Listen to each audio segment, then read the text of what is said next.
Der Mike lässt seinen Burm mehrer Freiheit und auf die Weise kommen sie wieder besser miteinander aus.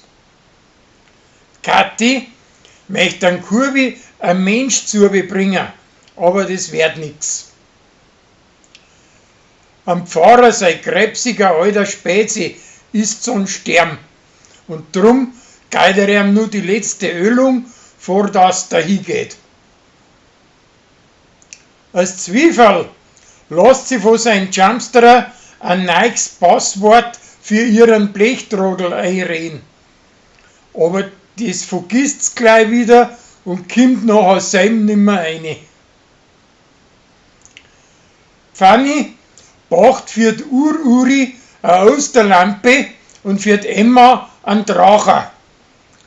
Die zwei vertauschen aber heimlich einen Geschenke und deren da so, wie wenn eine Niede das Falsche gekriegt hätte und Uri als Dracher dasteht.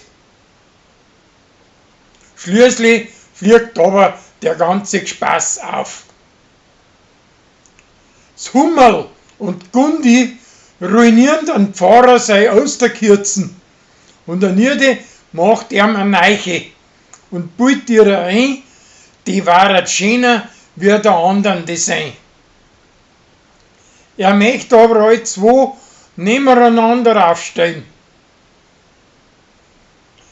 Ein besoffener Hammi möchte Annalena vergewaltigen, aber der sein früherer Aushilfsmetzger hilft ihr und schlagt ihm nieder. Sie melden das aber nicht die Schande, damit er nicht schon wieder als Gewaltstepp dasteht.